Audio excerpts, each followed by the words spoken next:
Hi friends, MP's ಕಿಚನ್ಗೆ ಸ್ವಾಗತ. ನಾವು ಇವತ್ತು ಮಾಡುತ್ತಿರುವ ರೆಸಿಪಿ ಕೊಬ್ಬರಿ ಮಿಠಾಯಿ. ಹಾಗಿದ್ರೆ ನಮ್ಮ ವಿಡಿಯೋ ನೋಡೋದಕ್ಕಿಂತ ಮುಂಚೆ ನಮ್ಮ ಚಾನಲ್ನ ಸಬ್ಸ್ಕ್ರೈಬ್ ಮಾಡಿ, ಸಪೋರ್ಟ್ ಮಾಡಿ, ಲೈಕ್ ಮಾಡಿ, ಶೇರ್ ಮಾಡಿ, ಪಕ್ಕದಲ್ಲೇ ಕಾಣೋ ಬೆಲ್ ಐಕಾನ್ ಮೇಲೆ ಕ್ಲಿಕ್ ಮಾಡಿ. ಹಾಗಿದ್ರೆ ಕೊಬ್ಬರಿ ಮಿಠಾಯಿ ಮಾಡುವ ವಿಧಾನ ಹೇಗೆ ಅಂತ ನೋಡೋಣ ಬನ್ನಿ. ನೆಕ್ಸ್ಟು ನಾನೊಂದು ಕಡಾಯಿ ತಗೊಂಡಿದ್ದೀನಿ. ಕಡಾಯಿಗೆ ನಾನು ಕೊಬ್ಬರಿನ ಮೇಲ್ಗಡೆ ಹೊಟ್ಟೆಲ್ಲ ತೆಗೆದು ಪುಡಿ ಮಾಡ್ಕೊಂಡಿದ್ದೀನಿ ಮಿಕ್ಸಿ ಒಳಗಡೆ. ಅದನ್ನು ಈಗ ನಾನು 2 ಕಪ್ ತಗೋತಾ ಇದ್ದೀನಿ. ನೆಕ್ಸ್ಟು ನಾನು ಇನ್ನೊಂದು ಕಪ್ಪನ್ನು ಅದಕ್ಕೆ ಸೇರಿಸ್ಕೊತಾ ಇದ್ದೀನಿ.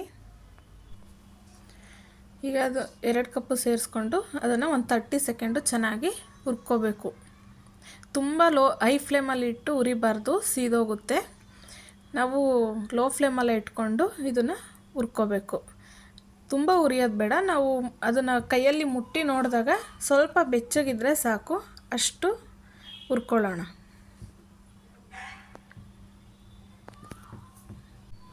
ನಾವು ಚಿಕ್ಕ ಹುಡುಗರು ಇದ್ದಾಗೆಲ್ಲ ನೆನಪಿದೆಯಲ್ಲ, ತಿಂದಿರೋದಿದು ತುಂಬ ಚೆನ್ನಾಗಿರುತ್ತೆ ಮನೆಯಲ್ಲೇ ಮಾಡಿ ತಿಂದರೆ. ನಾನೀಗ 2 ಕಪ್ಪು ತೆಂಗಿನ ತುರಿಗೆ 1 ಕಪ್ ಆಗೋವಷ್ಟು ಬೆಲ್ಲನ ತಗೊಂಡಿದ್ದೀನಿ. ಇದು ಪರ್ಫೆಕ್ಟಾಗಿರುತ್ತೆ ಟೇಸ್ಟು. ನಿಮಗೆ ಇನ್ನೂ ಜಾಸ್ತಿ ಸ್ವೀಟ್ ಬೇಕು ಅಂದರೆ ಇನ್ನೊಂದು ಸ್ವಲ್ಪ ಸೇರಿಸ್ಕೋಬೋದು. ಇಲ್ಲಿ ಸಕ್ಕರೆಯಲ್ಲಿ ಮಾಡಿದ್ರೂ ಚೆನ್ನಾಗಿರುತ್ತೆ, ಬಟ್ ಬೆಲ್ಲದಲ್ಲಿ ಇನ್ನೂ ಟೇಸ್ಟ್ ಚೆನ್ನಾಗಿರುತ್ತೆ. ಸೊ ನಾನು ಅದಕ್ಕೆ ಇವತ್ತು ಬೆಲ್ಲದಲ್ಲಿ ಮಾಡಿ ತೋರಿಸ್ತಾ ಇದ್ದೀನಿ. ಈಗ ಇದೆಲ್ಲ ಚೆನ್ನಾಗಿ ಮಿಕ್ಸ್ ಆಗಬೇಕು. ಆ ರೀತಿ ಮಿಕ್ಸ್ ಮಾಡ್ಕೊಳ್ಳೋಣ. ಫ್ಲೇಮ್ನ ಯಾವಾಗಲೂ ನಾವು ಲೋನಲ್ಲೇ ಇಟ್ಕೋಬೇಕು. ಈಗ ಬೆಲ್ಲ ಕರಗೋದಕ್ಕೆ ಈಸಿ ಆಗಲಿ ಅಂತ ಹೇಳ್ಬಿಟ್ಟು ಸ್ವಲ್ಪ ನೀರನ್ನ ಸೇರಿಸ್ಕೊತಾ ಇದ್ದೀನಿ. ಈಗ ಅದನ್ನೆಲ್ಲ ಒಮ್ಮೆ ಚೆನ್ನಾಗಿ ಮಿಕ್ಸ್ ಮಾಡ್ಕೊಳ್ಳೋಣ. ಬೆಲ್ಲ ಎಲ್ಲ ಕಂಪ್ಲೀಟಾಗಿ ಕರಗಬೇಕು, ಆ ರೀತಿ ಮಿಕ್ಸ್ ಮಾಡ್ಕೋಬೇಕು. ಈಗ ಇದು ಒಂದು 10 to 15 ಮಿನಿಟು ಲೋ ಫ್ಲೇಮಲ್ಲೇ ಚೆನ್ನಾಗಿ ನಾವು ಹುರ್ಕೊಳ್ಬೇಕು.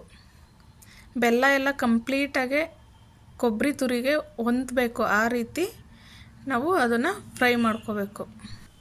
ನಾವು ಇದಕ್ಕೆ ಮಿಲ್ಕ್ ಪೌಡರ್ನು ಸೇರಿಸ್ಕೋಬೋದು, ಇಲ್ಲಾಂದರೆ ಹಾಲಿದ್ರೆ ಹಾಲನ್ನು ಕಾಯಿಸ್ಬಿಟ್ಟು ಆರಿಸಿ ಇದಕ್ಕೆ ಸೇರಿಸ್ಕೋಬೋದು.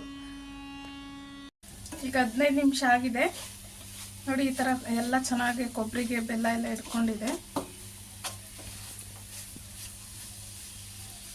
ಈಗ ಇದಕ್ಕೆ ಏಲಕ್ಕಿ ಪೌಡ್ರ್ ಸೇರಿಸ್ಕೊತಾ ಇದ್ದೀನಿ.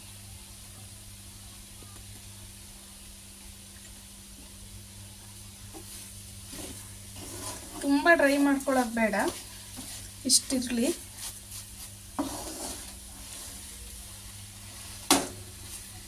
ಈಗೆಲ್ಲ ಚೆನ್ನಾಗಿ ಮಿಕ್ಸ್ ಮಾಡ್ಕೊಳ್ಳಿ.